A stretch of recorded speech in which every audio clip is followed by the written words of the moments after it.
இது ஒரு அழகான கிராமம்.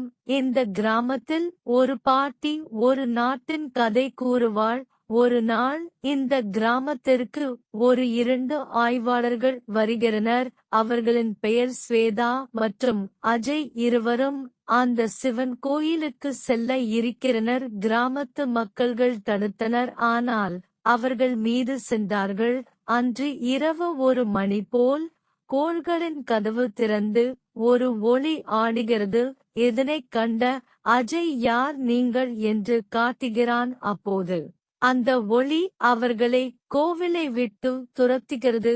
ஸ்வேதா கிராமத்து மக்களிடம் இதனை கூறுகிறாள். கிராமத்து மக்களில் உள்ள மோகனா மற்றும் ரத்தினகுமார் அந்த கோவிலில் என்னதான் இருக்கிறது, ஊர் மக்கள் சொல்வதெல்லாம் உண்மையா என்பதை அறிய அந்த கோவிலுக்கு சென்றனர்.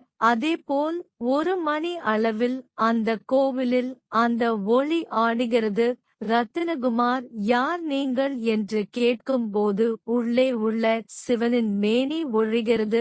ரத்தினகுமார் மோகனாகும் சிவபெருமானை வணங்கினர். இப்போதுதான் அந்த நாட்டிய பெண்ணின் கதை வருகிறது.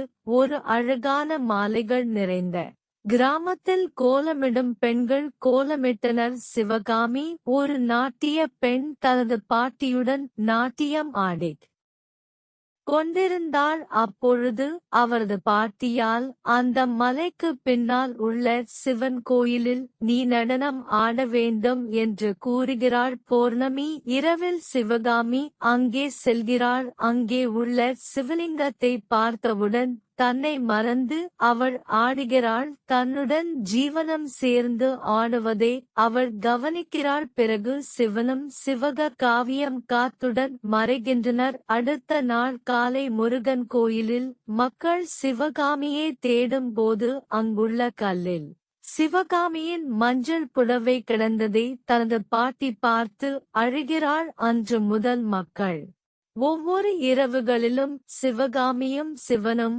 அந்த கோவிலில் ஆடுவதாக கூறி சிவகோயிலை மூடினார். இந்த கதையின் வெளிப்பாடு ஒரு மர்மம், ஒரு அழகான கதை. அதனை புரிந்து கொள்ளாத மனிதர்கள் நாம்.